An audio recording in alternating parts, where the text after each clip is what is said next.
All right, we're gonna be super or something like that, where we're gonna talk about Supergirl being super. Let's dive into it.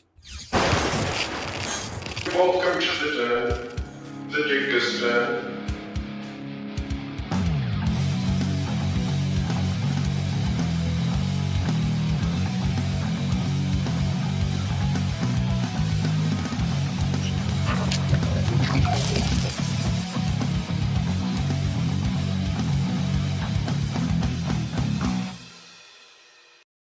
All right, welcome to the Dingiston, everybody. If you like what you see here, make sure you hit that like and subscribe button. But we're here for another comic review. We're going to be covering Supergirl being super, which I actually just made a short today, my first in a while, because I'm terrible at making shorts, even though they help.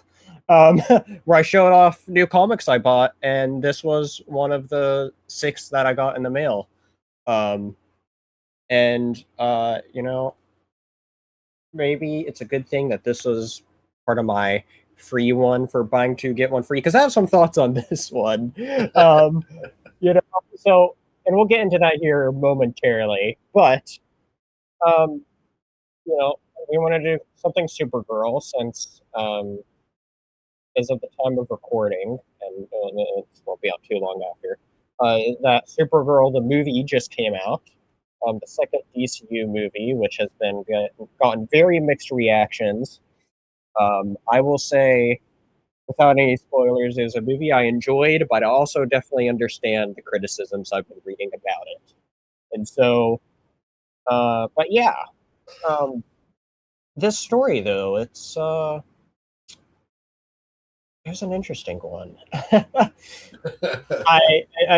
We are going to approach this review a little bit differently, because usually I show a lot of the comic on screen as we go, but this one I'm going to treat a little more like a general review, so it might very well end up probably being a bit shorter than our normal reviews.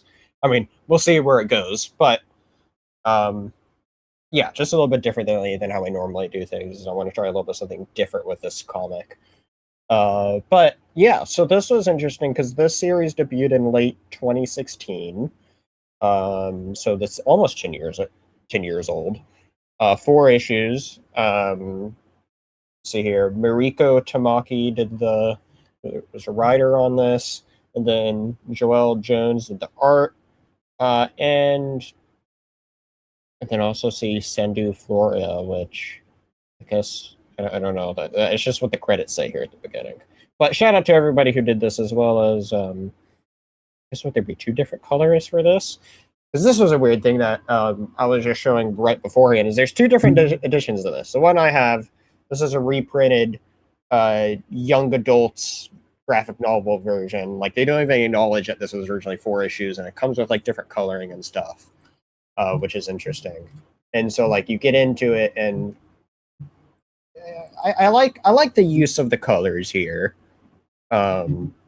which is interesting. But yeah, it's just different because I could go into the normal version here, and you'll just see how different it all looks. But I just want to like go ahead and show off a few pages of there, and then I'll switch over to the normal so everybody can see that. But what was your thoughts on the story overall? I want to be nice. I mean, it's an origin story, and it's not that it's badly written, but to me, it's just like, I don't know. She is. They essentially take her and just give her Superman's origin. Yeah, and like she even showed up as a child. Yeah. In when she crash lands, and this is like a completely different take than what normally you see with her. And I don't know. To me, it's just like I've never been a fan of Supergirl just being a female Superman. Yeah. Where to the point, even to the where even the origin story is almost, but like she doesn't even have any enemies. Like there's not even any mean girls in this. This is essentially just her in high school for like the first third of the book until something happens. Yeah. And then she loses a friend and grieves for another quarter of the book. And then the actual like superhero stuff starts happening a little bit. And it just, to me, it was just like, I didn't really see the point of telling the story like this. I don't want to sound mean because I'm not. The artwork was good, the writing was good. It was just kind of at the same time, I'm just kind of like having to push myself, and I didn't understand the color changes. Like, yeah, I thought at first it was a flashback, just because sometimes in comics they'll do that. You have your regular look, and then for a flashback, there'll be a heavy, like, blue or gray or something. This was just this is running it through a filter for some reason, and I don't understand why. This is a good example of what I have on screen, of where half of it's in the blue that it would be, and there's reds highlighted for certain parts of like her clothing. Like here, it's her backpack, for example. Other parts, there's like her arm running bands. I don't know what those are called. I'm not an athlete. But then like you also get, it's very much like the use of like warm and cool colors here is what I've noticed. I'm not an artist, but I know those two things about colors. Okay. And so I noticed that as like the pages were either cool colored or they were warm colored, kind of either focusing on like this dark blue or this like yellow, whatever version of yellow this is. Yeah, and it's almost like the indoors was yellow and the outdoors was a dark blue. Yeah, it was definitely weird. Don't get me wrong, I like these versions of colors, but I don't know why they changed it from it being like what you'd normally expect.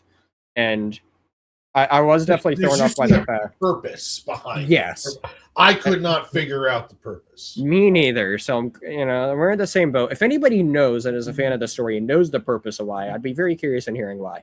But yeah, as far as my overall feelings about the book, it is very similar to yours.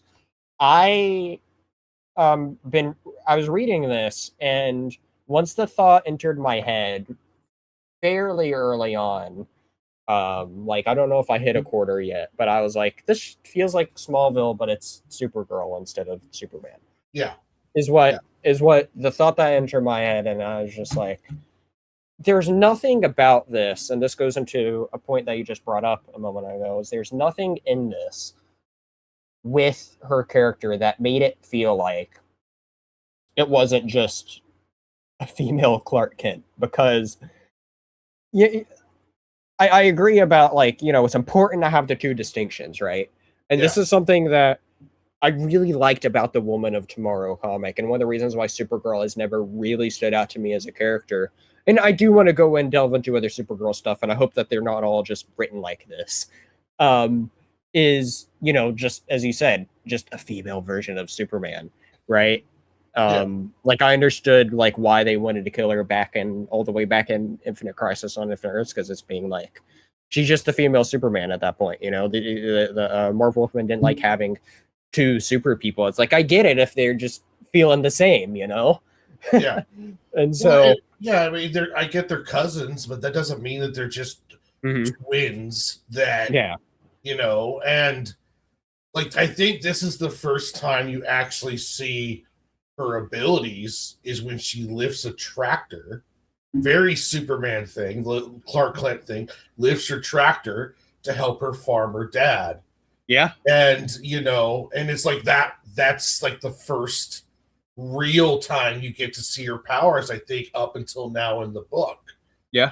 And it's like, it was also struck me as weird. She had no enemies at school. Like, even Clark had bullies. She's just a well-adjusted teenage girl who apparently has no love interest, no bullies, no enemies, and she's just super powered. But she's like, whatevs, Yeah, I don't know. I will say, like, it was interesting because it was just like they're trying to do a modern, grounded take, which I get, but then it bugged me because it's like she didn't feel too much of like it's just just somebody that's not just like another version of Superman, right? And like that's something Woman of Tomorrow and even the new movie does really well is the character feels differently than Superman, right? And so it probably doesn't help that I'm reading this comic right after I watched the movie, which like did a good job of showing the differences of them, right? And so I don't know. I mean, what's the statistical chances that two aliens are going to land in the same kind of Midwestern farmer hometown to be raised by two honest and loving people? Like you think that'd be like statistically impossible. One of them is going to land somewhere effed up, or somewhere somewhat different. But no, she's just landed in Smallville, except it just happens to be 300 miles to the west. Like now she lives in Tallville or something. Something. Yeah, I don't know. Did they even say where she was in this? I think they might have mentioned it. And then even here, like she doesn't know her parents, she doesn't know her origin. Very Smallville. Like it's just if you're gonna reinvent her, I don't know if this was for New 52 or whatever this was. As far as I know, this is just its own thing, is what it's meant to be. If you're gonna do that, then why just copy Superman and stick her in there? Yeah, that was the big thing for me and actually maybe going a little bit of a deep dive of this too, because when I get that she's had a few different origins as far as like how she got here, right? Yeah. And I feel like the most accepted one is the one that Woman of Tomorrow used, and what is kind of I feel like the modern interpretation of it now of there's the part of Krypton that she was on. I don't remember the name of the city that came off of it, and she was on that chunk, and then goes from there, right? And then obviously exactly parts of that is kind of different, but like that's the part I usually think of, right? What we get here is it's literally the same as Superman's. All she remembers is them saying goodbye, and she's in the pod, and then bye. So yeah, I did wish, because I was looking at some of the origins, and I was like, even the more traditional origins where she's younger on Earth, I don't remember what iteration of the comics it's from, but it's like even then she's not with a loving family, like you were talking about. It's instead like she's like part of an orphanage and stuff, and so it's just like they have other origins. I don't know why they just used Clark's. Yeah, I don't understand what was the point of this. Like if I was an editor and I was reading the script, I would just be kind of like, well, it's not bad, but I don't understand what the point of all this is. Like you're just essentially changing the names and the genders of Superman's origin for Supergirl, when like you can do, I mean, everyone has done something different. This was the first time where the person who's writing this just decided, well, I'm just going to copy Superman because it's like I got a paycheck and I just want to copy what Superman did. Yeah, well, what's crazy is I know the story is like highly regarded, and like this this copy here, it comes with like all these great reviews all over on the front and back of it. So obviously there's something different here. I do feel like it has to be something along with, and I kind of hate to go a little bit down this whole rabbit hole, but I feel like it just has to do something of like, I'm trying to think of the best way to word this, of like, because it's a female origin, and because it kind of leans into this idea of like, yeah, okay, ladies can do it this way too, I don't know if that's the best way that I'm trying to word that. Maybe you could get it all what I'm trying to say there, but yeah, I think also like it does a good job with grief. It does a good job with grief. It does a good job with, it's not a bad story. I will say, yeah, I think my problems with this and what we were all just saying about it, all right, because I do have good things about the story. I do really try to lead with good, but I had those thoughts I had to get out there first about it, know? But, like, I do think most of my problems with the story isn't that it's written bad, but, like, it really did just feel like a Smallville episode that didn't feel like a Supergirl story. It just felt like a Superman story. It felt like a Smallville episode, like I said. Yeah, and to me, it wasn't even it wasn't even that good of a Smallville episode. Like, there was parts of it I think was good.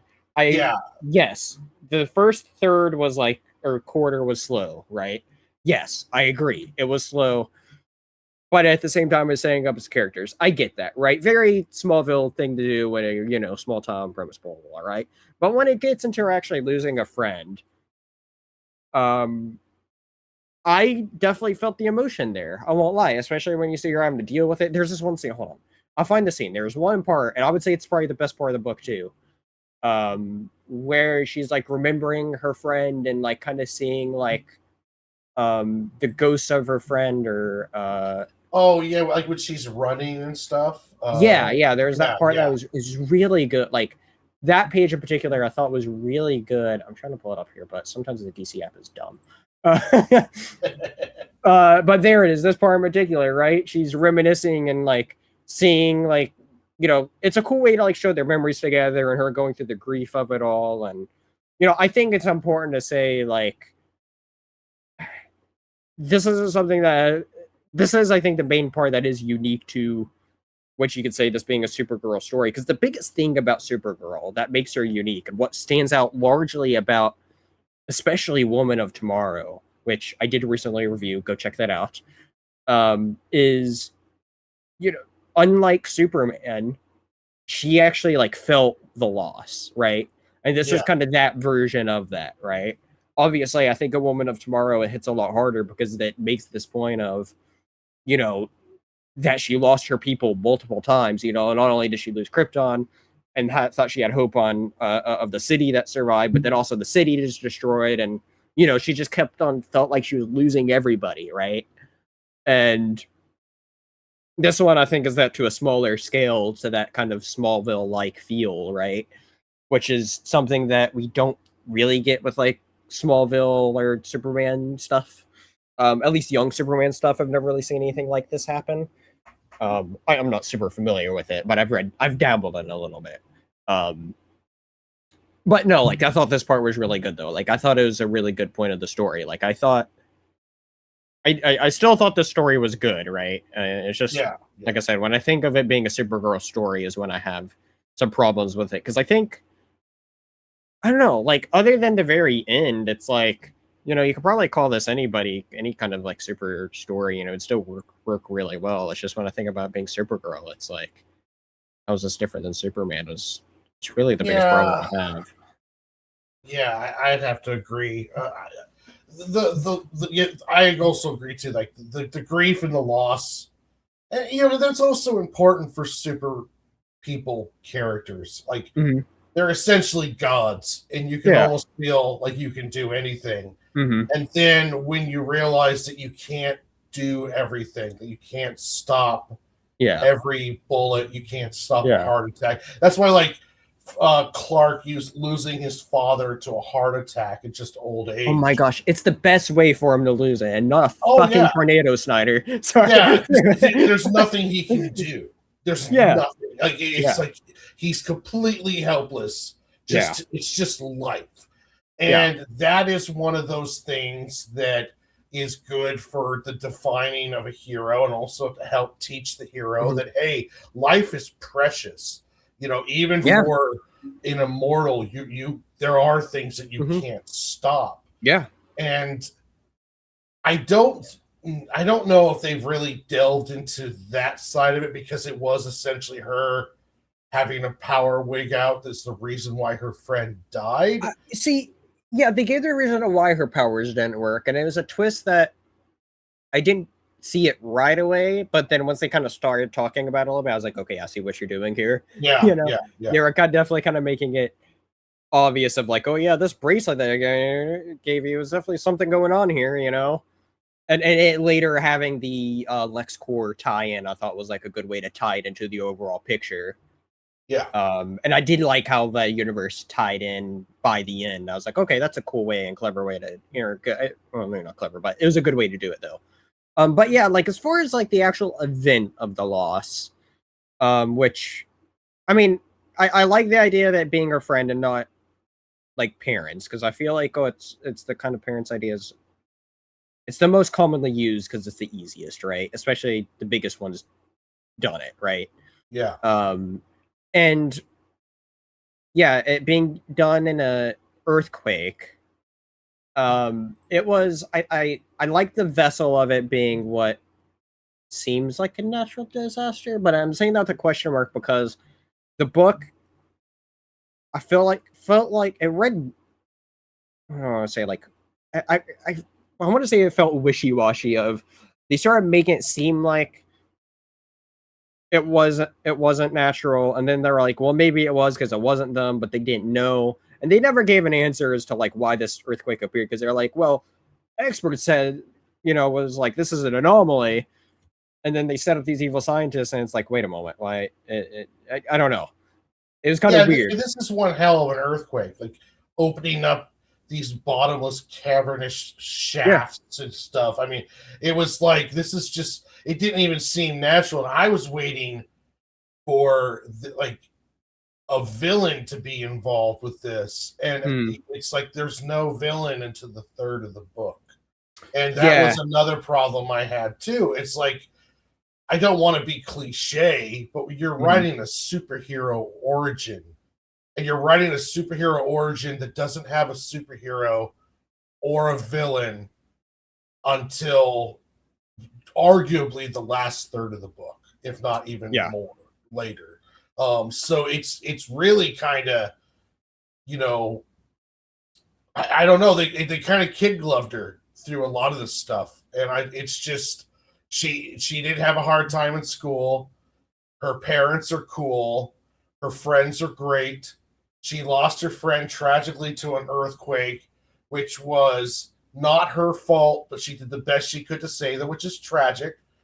But then at the same time, though, it's just kind of like what she's not saving people unless it's like at the very the earthquake and she has to do it. But it's not like she's going out there and saving people and doing all this other stuff. I mean, Mhm. yeah.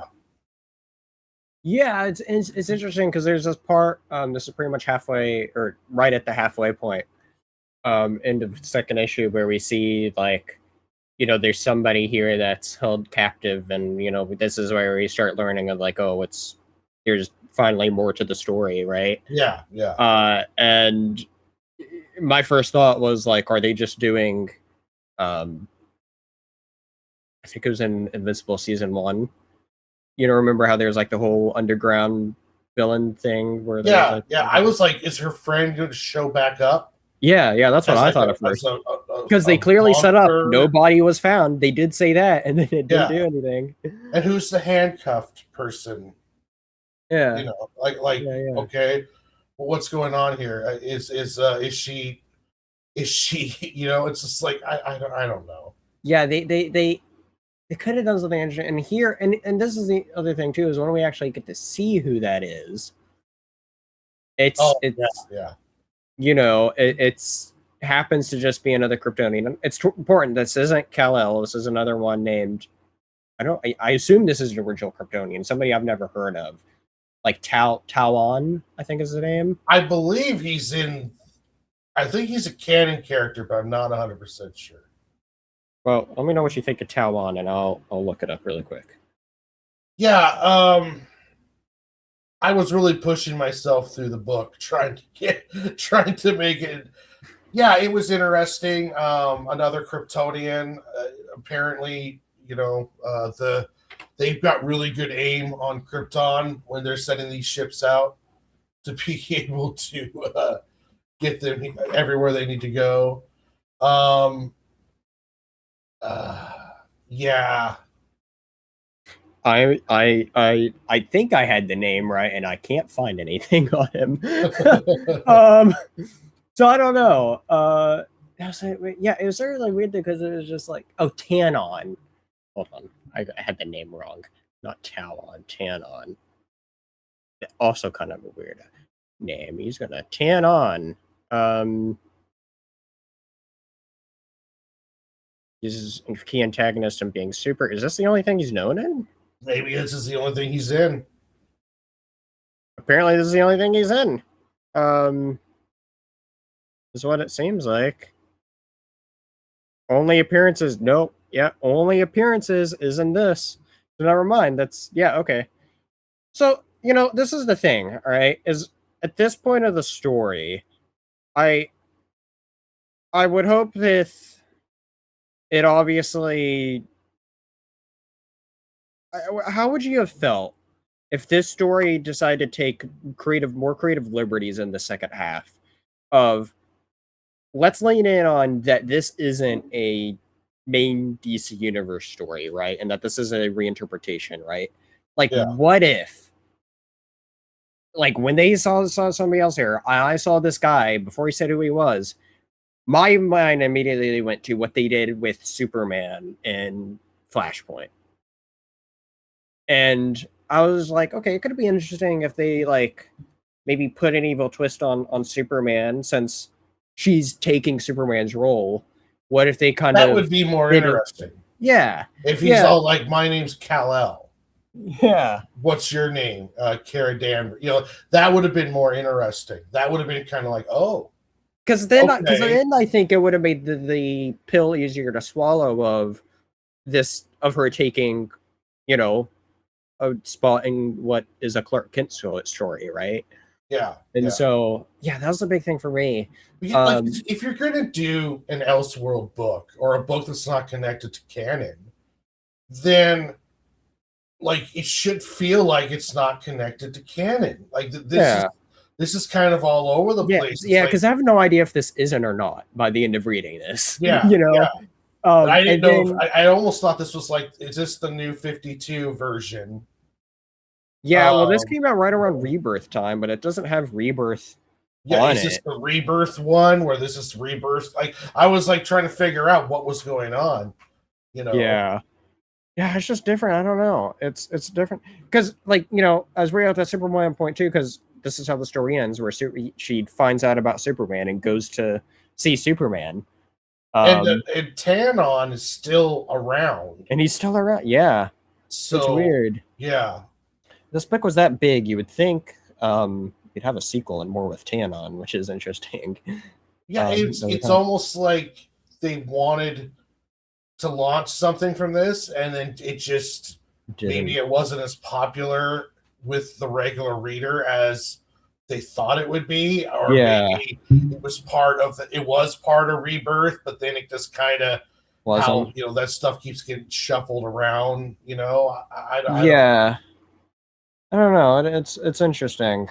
I don't know. There's definitely some decisions I definitely wish was better. But at the end of the day, it still wasn't a bad story. I don't think it was the Supergirl story. But what do I know since I haven't read too much Supergirl? Yeah, it was like, this is like an ultimate universe or an absolute universe, but yet they didn't want to do anything crazy. That's what it kind of felt like. Like, okay, so if this is going to be, but then this ending, and it kind of makes me wonder, like, okay, was this canon then? Because if it's canon, how is it that she, like, what's the point of just retelling or giving her a new origin that is just a carbon copy of Superman's? Yeah, that was the big thing for me. Was by the end of it, I accepted that, okay, this is just Supergirl and a Superman story. And then I feel like it made it worse when Superman did appear, because then it's like, okay, so this world does have a Superman. So why? Like, he's going to talk to her, and he's like, oh, you were raised by really nice people in the Midwest? Oh, shit, we played your guys' high school in football. It's like... Yeah. I don't know. I don't know. I guess I would just, I don't know, play it safe as a Supergirl story, I guess. I don't know. Is that the fair way to say it? I don't know. I would 100% agree. It's just, it was, I don't understand the point, and that sounds mean, and I don't want it to be, I don't want to be. I agree. I understand why people like it. Yeah. I just don't understand the point of this story. 100% agree, because I don't like being negative, and I know we spent a lot more talking about the things that we didn't like versus things that we did like, but I think it was just more of me wanting to understand certain decisions so I can try to like it more. You know what I mean? Yeah. Because I definitely think what part of it didn't help with me either was this specific reprint of I don't understand why they changed the colors in this so drastically, as we talked about way earlier on. I mean, it's interesting too because they are calling it, one of those graphic novels for young adults, which I think is a smart idea for DC to do. But like, it's just like, why this one and why the changes? And yeah, I don't know. Like, if this was set in the Absolute universe where we give Supergirl Superman's origin, now she has to interact with Absolute Superman. That's interesting. Yeah. That's like taking Robin and making him a rich kid. Yeah. And then now he's teamed up with Absolute Batman. Yeah. It's kind of like, okay, now we have a Supergirl who's almost the naive, well-adjusted teenager Supergirl, and then we have Superman, he was like 13. Yeah. Krypton went down, and he's dealt with a lot of crap. That would have been different, but I just don't, like I said earlier, I just don't get the point of any of this. Like, what was the point of the story? Yeah, if anybody watching is a big fan of this story, let us know. What is it that we just don't see? What is it that made you a fan? What is it that we overlooked or just disregarded or whatever that makes you a bigger fan of this story? Because I know there's fans of this story. I know this was a story at one point that I was possibly going to review with somebody else at one point, and so like it's a story that's been on my list for a while because I know it's known to be well regarded, right? And this isn't the first time I've read a story that I know is well regarded, and then get on, and then it's just like, okay, we don't get it, And so, I'm always one of those people. It's just like I want to understand why, right? If it's possible for me to find a reason for me to like it, that's within reason, right? Like I don't want to just find some reason for something terrible to like, but like there's something within will reason to be like, okay, what they meant is this. Okay, that makes sense, right? Like if there's a way I could recontextualize something for me to like it more, like, a DC example I'll give is like Snyder's trilogy. I enjoy those 3 movies when I think of those movies being their own 3, like Elseworlds trilogy, right? When I think of it like that, I'm like, okay, cool, because it's Dark Knight Returns Batman with a darker Superman, not quite Injustice level, but darker Superman together. And I enjoy it more when I can kind of give myself that kind of retextualization of it, right? And so maybe if I had something like this, I'd like it more, but I don't know. And I don't feel like I have much more to say about this. No, do you have anything else about this? Not too much more really to add on. Like I said, it's well written. It's well drawn. It is a good. You know what? Yes, I will say that the art in this was fantastic. I know I haven't shown as much of the art because we don't treat this as the normal review because I was intentionally wanting this to be a more general review. But the art in this, I think, was great. I think the art was the best part of this. Yeah. Art looks good. I don't understand the coloring choices, but the art was good. The writing's good.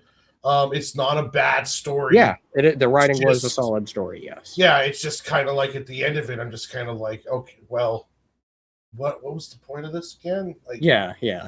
Like it was the story parts about grief were handled very well. Yeah. The dialogue is very natural. Yeah.